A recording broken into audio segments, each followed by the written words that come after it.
अब देखें इस क्वेश्चन को, बहुत सिंपल सा क्वेश्चन है। एक ट्राइंगल है एबीसी, उसमें डी और डी और ई, एक ट्राइंगल है एबीसी और इसमें ए बी पर एक पॉइंट है, ये ए बी है, पहले समझे, ए बी पर एक पॉइंट है डी और ए सी पर एक पॉइंट है ई, ठीक है, ये दो पॉइंट हैं, ये ए सी साइड। तो जब इसको इससे मिला दिया एक ट्राइंगल बन गया, इसको इससे मिला दिया एक ट्राइंगल बन गया।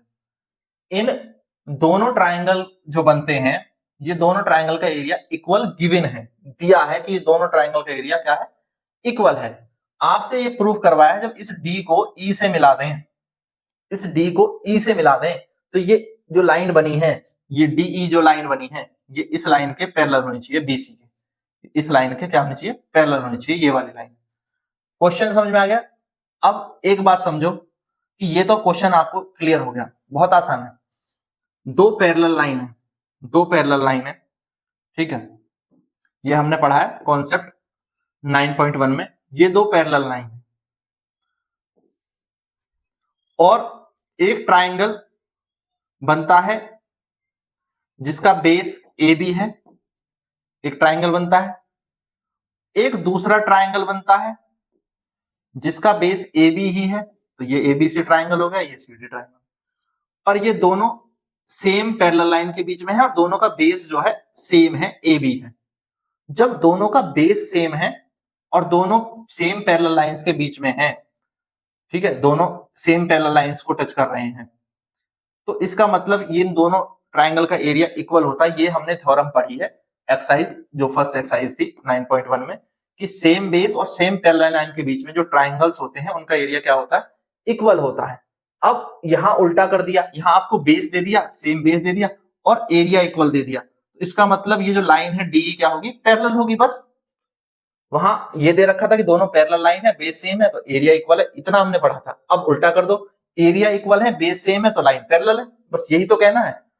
तो यही हमें लिख देना है और कुछ नहीं है, ठीक है।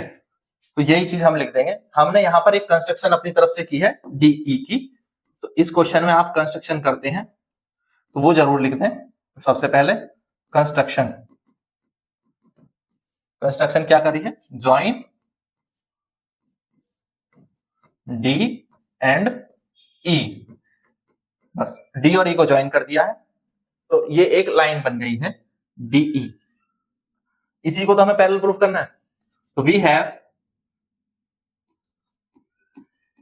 हैव द ट्राइंगल, कौन सा ट्राइंगल, बीसीई या ईबीसी, जो भी नाम लिखा है वही लिख लो, ईबीसी, ये वाला ट्राइंगल जो है ईबीसी, इसमें बीसी इसका बेस है, एंड ट्राइंगल डीबीसी, इसमें भी इसका बेस क्या है, डीबीसी में भी have same base BC and equal area, जैसा कि गिवन है, इक्वल एरियाज यहां देखो गिवन है। So the line BC will be parallel to